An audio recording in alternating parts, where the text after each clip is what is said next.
You are inheriting a habit. It's again about progress.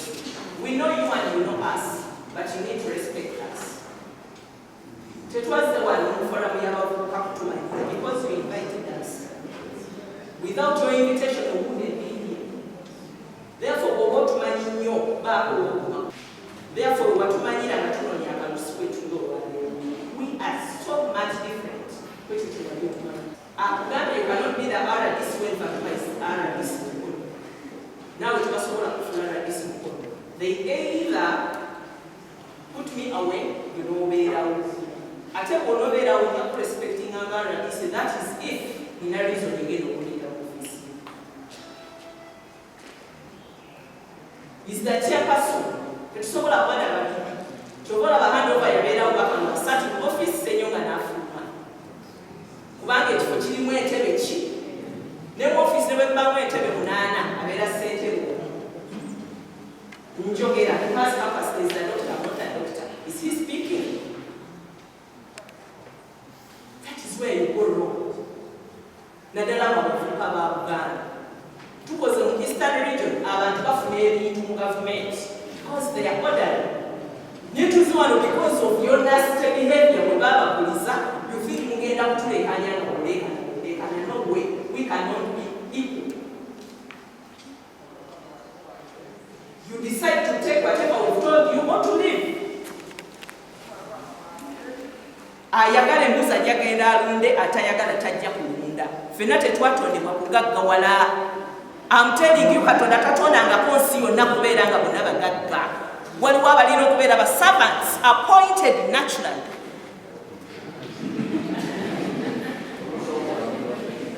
No. We have to be open to you mulekerawo okubaako we muntu omanyi waliwo wekikola ki wekisukka n'engalo zino ku mukono gwo bw'ozitunuulira tezenkanankana. Amwana RDC I have a security guard bwe nzira ye kanfukamira n'embuuza omwami.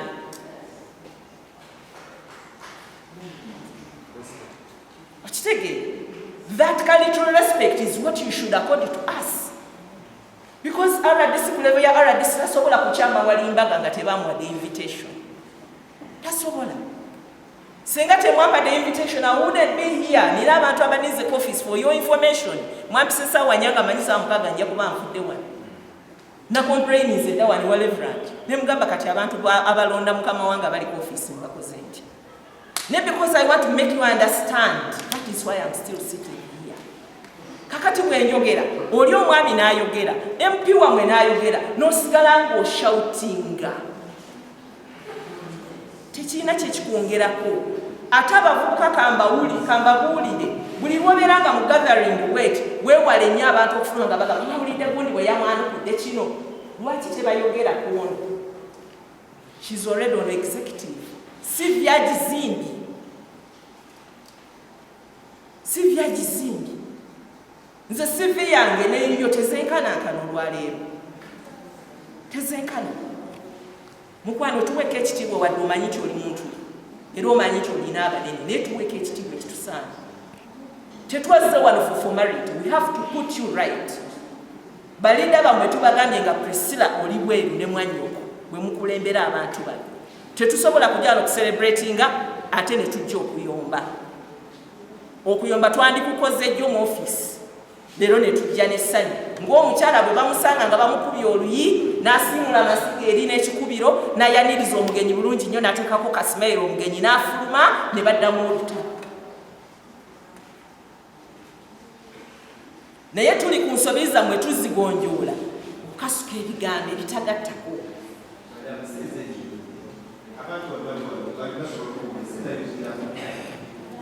Muyigo respectinga tumanyi twazaalibwa mukolera bwe tuweereza, but we have a name.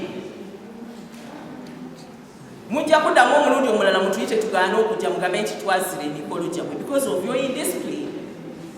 Nawaddeyo ddala Reverend ne ŋŋamba ye mu mubi mugambe kuba mumulonda, naye tekitegeeza nti naye aliwo okumanyiirwa. Tukugambye ekyokukola, tukugambye ekyokukola. Nze bwe muba nga mugenda kweyisa bwe muti omulundi omulala, I'm sorry, don't invite me. Banze sigaba ice cream. I'm sorry. Nyombi era n'olukiiko okugaddewo.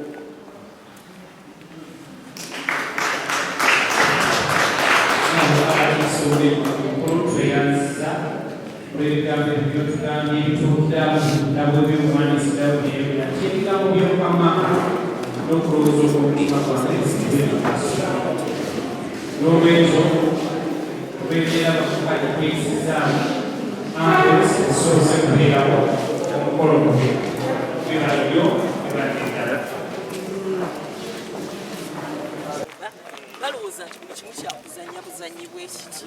Ensi si bwetyo bw'erina okutambula. Abantu balina okuyiga okugawa respect according to their position. That is bad. It's very bad.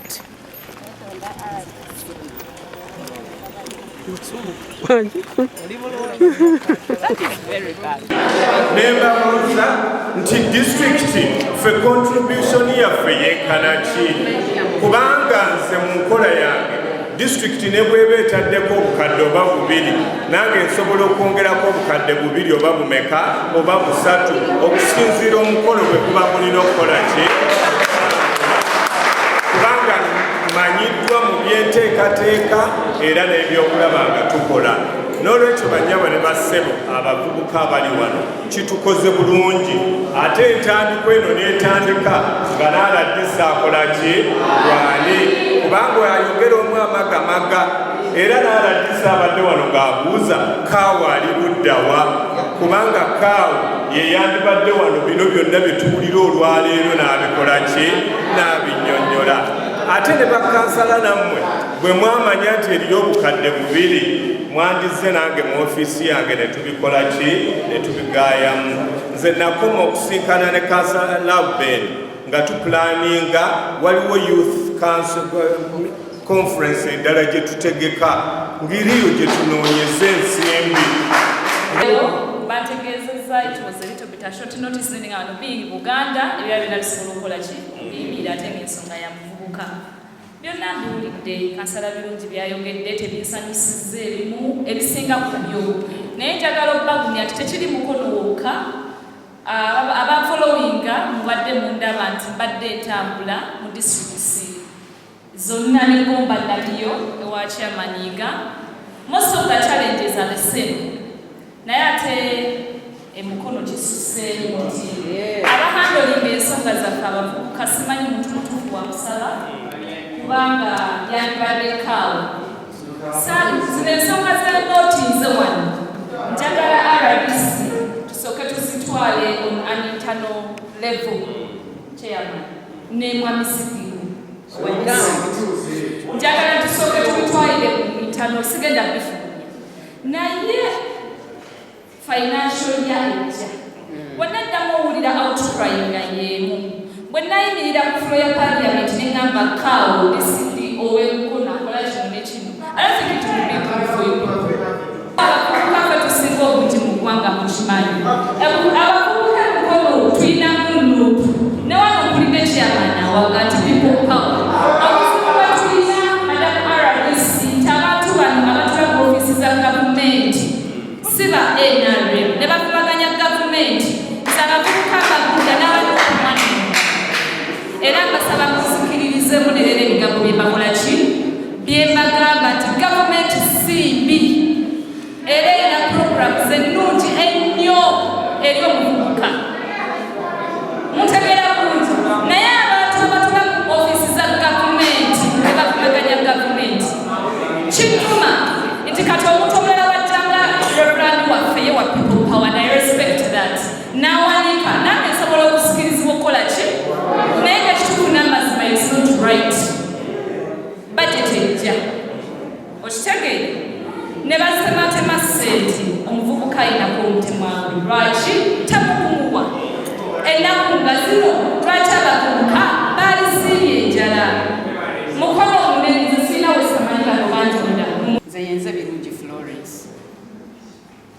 kyesitalowooza nti waliwo atamumanyi lwakuba omulundi guno twabaddemuko disappointed ng'abavubuka ba Mukono district. Sijja kulonzaamu nti oba Gombola ne wabula district yonna lwakuba omulundi guno twabaddemuko disappointed ng'abavubuka ba Mukono district. Sijja kulonzaamu nti oba Gombola ne wabula district yonna tubadde so disappointed ku lw'olunaku luno. Madamu RDC eno si ye namba ebadde erina okubeerawo kuba twasooka ne tusala ne tugamba biseera byankuba tetujja teekate nti wabwe tukozese hoolo eno nnene egendamu abantu bangi ne tugamba naye olwa COVID kale buli ggombolola lireeta abantu 5 naye n'abataano abataano tebakoze eki naye ngenda kubabulira ensonga lwaki tebakoze eki tebaweze n'ensonga lwaki tuli disappointed nnyo.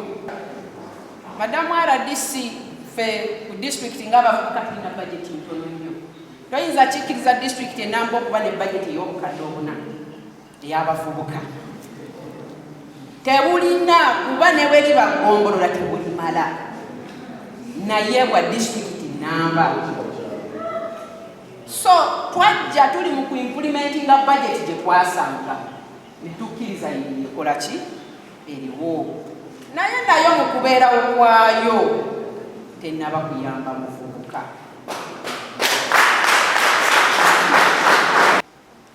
Sente ziriwa waliwo obukadde 2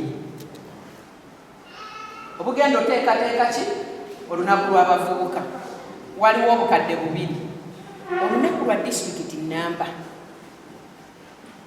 ne batugamba waliwo obukadde 2 nammwe mweteeke mu bigere byaffe okuleka nga mwagala otukwatira obwerera amataayi. Njagala mbyogere nga weemuli kuba mubadde mubimbuuliza eri nga nabo bakola ki webali mukakase nti byembadde njogera gabadde maki ebyadda mweteeke mu bigere byaffe obukadde 2 buyinza teekateeka ki buyinza kuteekateeka ki. Omugenyi waffe omukulu wamu ne executive ya district ekulemberwa Maami Reverend Bakalu n'obukadde 2 tebwalakise.